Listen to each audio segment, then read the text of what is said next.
Pegawai Kementerian Keuangan tengah jadi sorotan. Ada dugaan banyak oknum yang bermain-main untuk menghasilkan kekayaan sendiri. Benarkah itu? Bagaimana kemudian itu dijalankan? Saya sudah bersama dengan Presiden Ikatan Kuasa Hukum dan Advokat Pajak Indonesia, Djoyada Sialagan. Pak Djoyada, terima kasih sudah bersama dengan Niluh. Jadi Anda adalah Presiden Ikatan Kuasa Hukum dan Advokat Pajak Indonesia. Ya. Sering berurusan dengan masalah perpajakan. IKAPI itu adalah Ikatan Kuasa Hukum dan Advokat Pajak Indonesia yang memiliki visi dan misi penegakan hukum pajak berkeadilan. Oke. Benar tadi Mbak Nilo bilang, sejak 1999 saya sebagai konsultan pajak dan pengacara pajak sering mengalami kejadian-kejadian yang ada supply dan demand lah.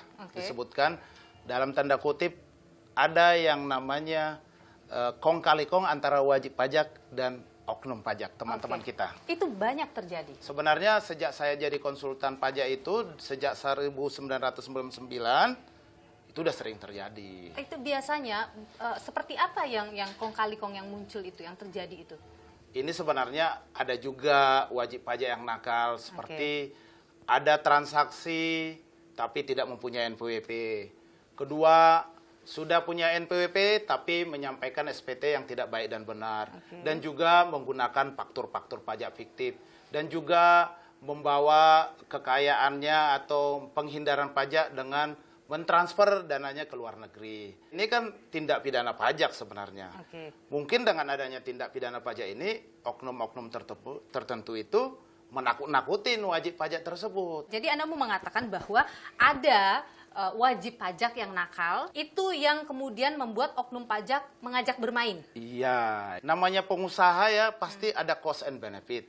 Daripada saya habis waktu, tenaga dan pikiran, udahlah selesai aja lah. Jadi ini dimulai dari wajib pajak nakal atau dimulai dari oknum yang nakal? Oknum perpajakan yang nakal? Kalau saya dengar dari klien saya sih pernah diajak. Justru ada oknum-oknum pajak, janganlah menggunakan si A, si B, dan si C. Karena saya konsultan pajak.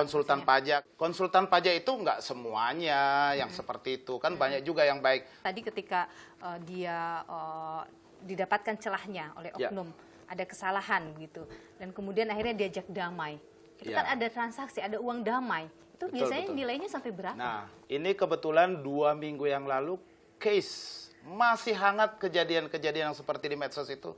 Tapi teman-teman kita di pajak itu masih berani aja. Ini ada klien yang datang ke saya ketika dia dilakukan pemeriksaan, ada yang disebut dengan bukti permulaan.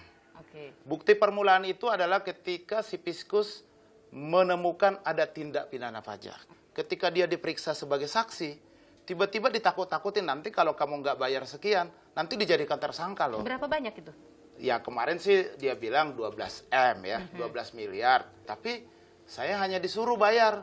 Disuruh bayar berapa? 1 miliar. Kenalan Anda itu memiliki kesalahan atau pidana pajak yang diduga melakukan tindak pidana pajak senilai 12 miliar. 12 miliar. Sehingga dia harus membayar ke negara 12 miliar. Tapi oleh oknum pajak diajak berdamai. Diajak berdamai. Kemudian diajak berdamainya dia diminta berapa? Kata kerabat saya itu dia bilang bagi 2 aja. Jadi 12 miliar kan berarti jadi 11. 11 berarti 6 ke oknum tersebut. Itu dari satu orang? Dari 1 orang. Dan itu Anda tahu terjadi banyak di negara ini? Sepengalaman saya sering terjadi seperti itu. Apa biasanya modus yang dilakukan juga untuk kemudian menghasilkan duit dari wajib pajak? Nah, ada lagi yang namanya pada saat pemeriksaan pajak, ketika dalam melakukan pemeriksaan pajak yang harusnya lebih bayar restitusi menjadi kurang bayar. Orang ketika menyampaikan SPT minta restitusi misalkan sebesar 2 M, kok tiba-tiba jadi kurang bayar 4 M. Ini kan ketakutan nih, supaya restitusinya lancar, yang 4 M tersebut, ya di situ bermain. Kalau nggak kita ikutin apa kata oknum tersebut, bisa menjadi kurang bayar. Gitu. Kemarin itu Mahfud MD sempat mengatakan bahwa pegawai Kementerian Keuangan yang nakal itu ada dari 2 lembaga, yaitu pajak dan bea cukai. Benar adanya itu? Ya, sepengetahuan saya ada sih. Bea cukai juga memang menjadi lahan bermain. Contohnya pada saat ada barang kita masuk, kan ada demurrage cost.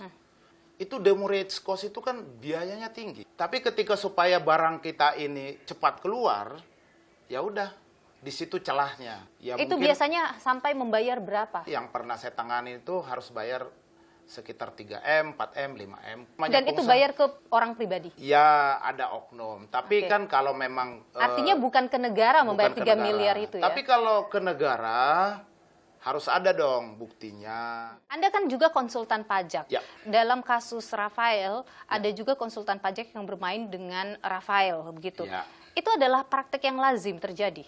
Seperti yang saya sampaikan tadi, udah sering terjadi. Sudah sering terjadi. Udah sering terjadi, menggunakan yang namanya nomini tersebut untuk menghilangkan beberapa item-item tertentu dari kekayaan tersebut. Kalau tadi mendengar angka-angka miliaran, mungkin ratusan juta hingga miliaran masuk ke orang pribadi, itu kan banyak sekali sebenarnya. Mereka kan harus menyembunyikan karena mereka adalah pejabat negara. Pada praktiknya bagaimana mereka menyembunyikan itu, bisa mengelabui negara? Memang sering saya lihat begitu bentuk-bentuk bagaimana caranya untuk menyembunyikan hal tersebut. Misalkan contohnya membelanjakan terhadap sesuatu barang untuk istrinya, untuk pacarnya, untuk keluarganya, untuk yang lain-lain.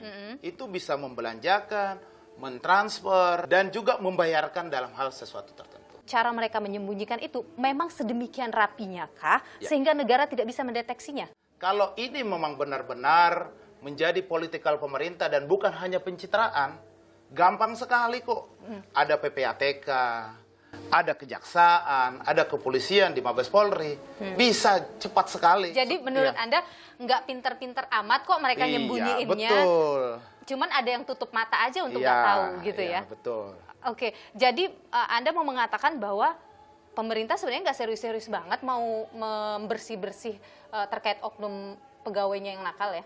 Kalau saya bilang nggak serius-serius amat, saya nggak bisa juga menyatakan seperti itu. Tapi kami dari organisasi KAPI sebagai anak bangsa memberikan saran kepada teman-teman dari Direktorat Jenderal Pajak, dari Direktorat Jenderal Bea Cukai, dan juga dalam hal ini pemerintah, Kementerian Keuangan, dan Menko Polkam juga, kalau punya political will, gampang kok membersihkan itu.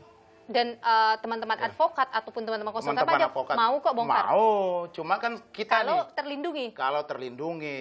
Sepengalaman Anda dan sepengetahuan Anda, mungkinkah oknum yang nakal itu bermain sendiri? Atau mereka punya backup atasannya? Sepengetahuan saya ya, tidak mungkin dia bermain sendiri. Karena kalau bermain sendiri gampang ke trap kok.